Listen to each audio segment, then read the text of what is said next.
GU 2019 શું કીધું છે એમાં? Marigold company limited produces 3 product A, B and C from the same type of raw material. શું કીધું છે? એક જ પ્રકારના રો મટીરિયલ યુઝ કરે છે. Supply of row material is a limiting factor. હવે અહીંયા લિમિટિંગ ફેક્ટર કોણ છે? Row material is a limiting factor. હવે લાસ્ટ જે મેં સમ કરાયો હતો એમાં લિમિટિંગ ફેક્ટર કોણ કોણ હતું? હવર્સ હતા, બીજું કોણ હતું? પ્રોડક્શન યુનિટ હતું, અને ત્રીજું શું હતું? સેલ્સના રૂપીસ હતા. સેલ્સના રૂપીસ હતા, બરોબર ને?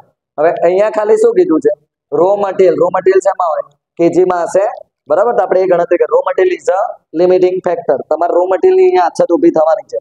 જોઈ લો. Some details about the production are as follows. Annual maximum production કેટલું? 8,000, 10,000 અને 6,000. સેલિંગ પ્રાઇસ કેટલી? 500, 400 અને 600. પીવીઆર કેટલો? 20, 25 અને 30. Percentage of raw material in total variable cost. Last time જે સમ હતો ડાયરેક્ટ વેજીસનું હતું. અહીંયા કોનું આવ્યું? રો મટીરિયલનું આવ્યું. ક્લિયર? પછી શોધવાનું શું આવ્યું? એન્યુઅલ ફિક્સ ઓવરહેડ ફેક્ટરીનો કેટલો છે? 5 લાખ. અને annual administrative selling fix cost એ કેટલી છે? 6,40,000. આ બંને ફિક્સ જ છે, તો બંને ફિક્સ શું કરી દેવાની? હવે પ્લસ કરી દેવાની. બંને અહીંયા ફિક્સ કોસ્ટ શું કરવાની? પ્લસ કરીને પછી પહેલામાંથી માઇનસ કરવાની. ક્લિયર? એટલું. ચલો એના પછી જુઓ, the cost of 1 kilogram of raw material કેટલું છે? 1 કેજી રો મટીરિયલનો ભાવ કેટલો આપ્યો? 6 રૂપિયા. The maximum supply available for the production અહીંયા શેમાં આપેલું છે? 5,80,000. શેમાં છે? કેજીમાં. એટલે તમને ખબર પડી ગઈ રો મટીરિયલ તમારું શું છે? લિમિટિંગ ફેક્ટર છે. ક્વેશ્ચન્સ ખબર પડી ને? લાસ્ટમાં તમને કેટલા ક્વેશ્ચન્સ પૂછ્યા હતા? 3. અહીંયા તમને ખાલી કેટલો ક્વેશ્ચન પૂછ્યો? એક જ. તમને આવી રીતે એક પૂછી શકે છે, એટલે મેં પેલા 3 કરાયા. એક જ કીધો છે. એક જ તમારે અહીંયા ગણતરી કોને ઉપર કરવાની કીધી? રો મટીરિયલની જ ગણતરી કીધી છે પર એનમ. પછી શું કીધું? Determine the optimum production mix. Optimum production mix એટલે સ્ટેપ નંબર 3. એના પછી જુઓ કોના માટે શોધવાની કીધી છે? Maximum profit and find the estimated profit of the production mix. So determine એટલે તમે જે ડિટરમાઇન કરી છે એનું તમારે પ્રોફિટ શોધવાનો. એક જ ક્વેશ્ચન છે. સર આપણે કરીએ છીએ. આવી જાઓ. સૌથી પહેલા તો સેલિંગ પ્રાઇસ આપી. હા એનું. ચલો હવે સૌથી પહેલા તો શોધો તમારી સેલિંગ પ્રાઇસ કેટલી છે? ફોર્મેટ પ્રમાણે 500, 400 અને 600. એના પછી શું આવે? વેરિયેબલ કોસ્ટ પર યુનિટ. વેરિયેબલ કોસ્ટ એટલે આપણે શોધતા મેં શીખવાડ્યું ને, if the calculation of variable cost પર યુનિટ. એકમ દીઠ ચલિત કિંમતની ગણતરી લાસ્ટ ક્વેશ્ચનમાં શીખવાડ્યું. ઇફ જો પ્રોફિટ વોલ્યુમ રેશિયો એટલે નફા જથ્થાનો ગુણોત્તર કેટલા ટકા આપ્યા છે? નફા જથ્થાનો ગુણોત્તર એટલે કોન્ટ્રીબ્યુશન ટુ સેલ્સ રેશિયો 20%, 25% અને 30%. આ તમારું કોન્ટ્રીબ્યુશન નો રેશિયો કહેવાય. કોનો કહેવાય? કોન્ટ્રીબ્યુશન. પીવીઆર એટલે કોન્ટ્રીબ્યુશન રેશિયો જ કહેવાય. ઓલવેઝ યાદ રાખજો.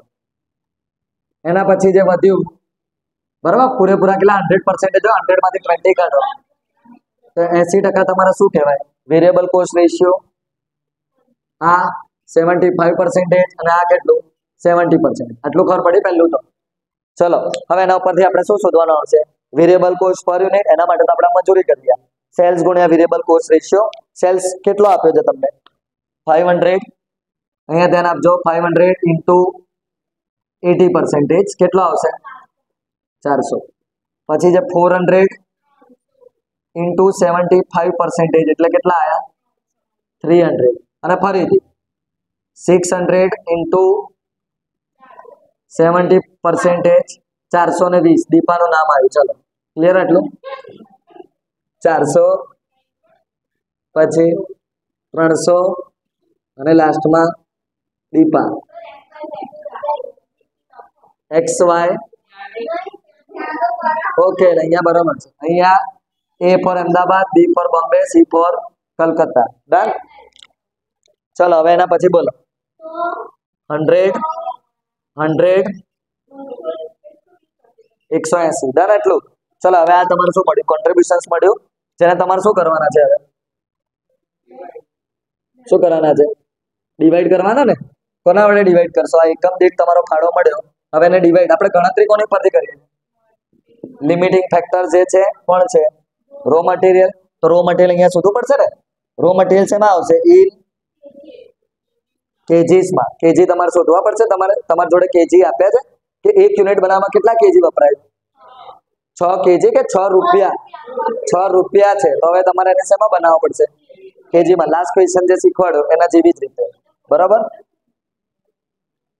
ચલો calculation of raw material in KG. Raw material required. Raw material તમને જોઈએ છે શેના માટે જોઈએ છે? ફોર ધ પ્રોડક્શન ઓફ કેટલા યુનિટ નો? ખાલી 1 યુનિટના પ્રોડક્શન માટેનું જોઈએ છે બરાબર.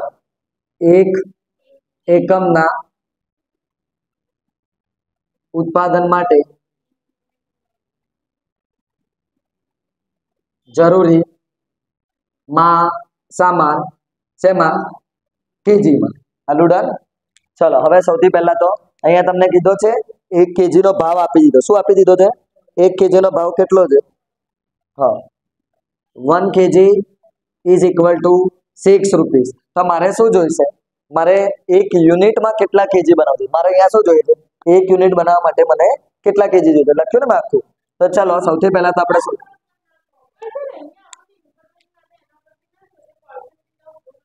તો એના પરથી જ શોધીશું ને.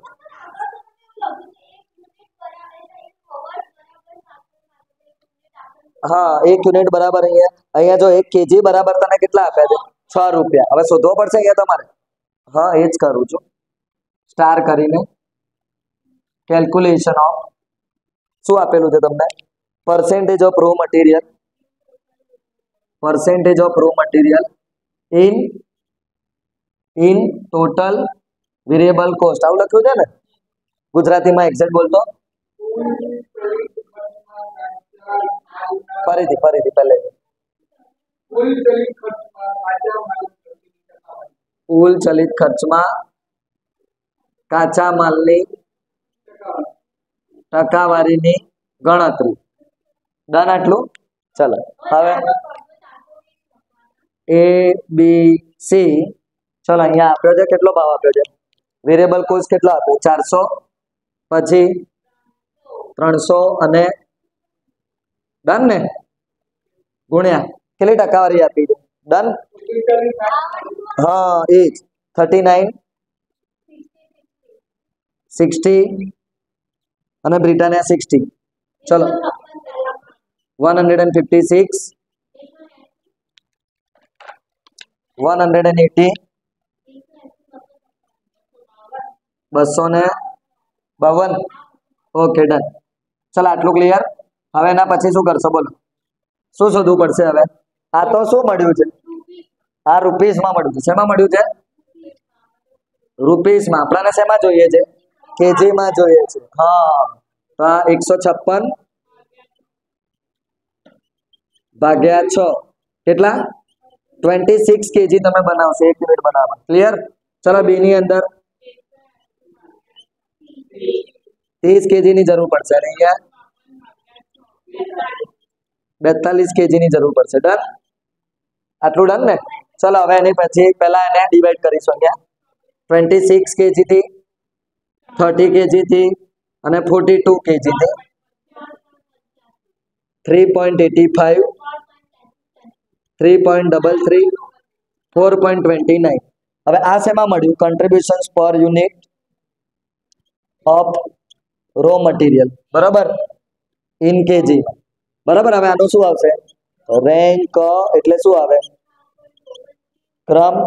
કોને પહેલો ચાન્સ આપશો? First, second, third. આટલું ડન. પછી અહીંયા ટોટલ અવેલેબલ શું લખું? સ્ટેપ 2 શું છે? Proportion of output of each product. એટલે શું શોધવાનું આપણે? પ્રમાણ. બધાની પ્રમાણસર ફાળવણી. સૌથી પહેલા ટોટલ અવેલેબલ મારી પાસે શું છે? Raw material. જે શેમાં આપેલો છે મને? કેજીસમાં આપેલો છે. કેટલા કેજી છે? 5,80,000 ઇઝ યોર કેજી. 5,80,000 શું છે? કેજી છે. આવડી ગયો હવે? ડન ને. 5,80,000. એમાંથી હવે કયું પ્રોડક્ટ પહેલું જશે? સી ને ચાન્સ આપશો. ઓકે સરસ. સી ના કેટલા યુનિટ છે? 6,000 યુનિટ છે. બુકમાં આપણે ચેક કરો ક્વેશ્ચનમાં 6,000 યુનિટ. અને કોના વડે ગુણીશું? કેજી જોડે. તો કેટલા કેજી છે? પ્રોડક્ટ સી બનાવવા માટે કેટલા કેજી જરૂર પડે છે? 1 યુનિટ બનાવવા માટે 42 કેજી ની જરૂર પડે. 42 કેજી. એટલે 2,52,000 કેજી તો શેમાં વપરાઈ ગયા? સી નંબરમાં વપરાઈ ગયા. ક્લિયર. ચલો પછી સી પછી કોને ચાન્સ આપ્યો? એ ને ચાન્સ આપ્યો. એના કેટલા યુનિટ બનાવીએ છીએ આપણે 8000 ઇન્ટુ 1 યુનિટ બનાવવા માટે કેટલા કેજી જરૂર પડે છે 26 2,08,000 કેટલા વધશે 1,20,000 કેજી વધશે હવે કોણ વધ્યું ખાલી 2 તો 1,20,000 કેજી અને 1 યુનિટ બનાવવા માટે કેટલા કેજી જરૂર પડશે તો કેજી ને કેજી વડે ડિવાઈડ કરો કેટલા યુનિટ બનશે હવે 4000 યુનિટ બી ના બનશે આટલું done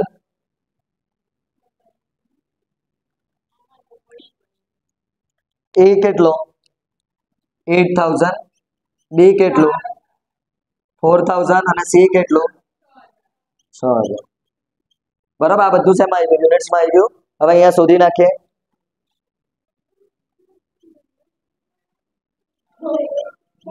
step number 3 production mix optimum mix મળી ગયું હવે તમારું કેલ્ક્યુલેશન ઓફ પ્રોફિટ શોધવાનું કીધું છે ને એટલે અહીંયા આવીશું પહેલા ટોટલ કોન્ટ્રીબ્યુશન એટલે કુલ ફાળો 8000 ઇન્ટુ કોન્ટ્રીબ્યુશન કેટલું છે ગુણ્યા 100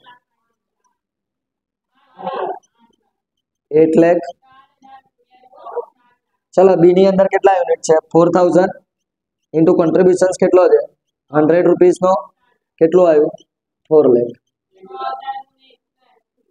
અને last full and final C 6000 into 180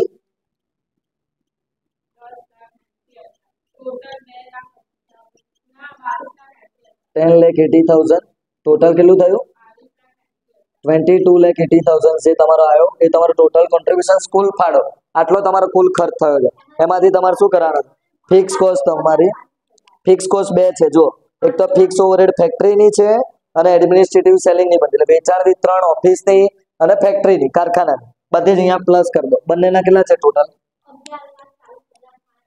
5 lakh plus 6,40,000 એટલે બંનેનું ટોટલ કેટલું થશે 11,40,000 જે માઇનસ કરીશું એટલે વધ્યા કેટલા 11,40,000 નો તમને શું થશે પ્રોફિટ થશે આલું ક્લિયર ના કમ્પ્લીટ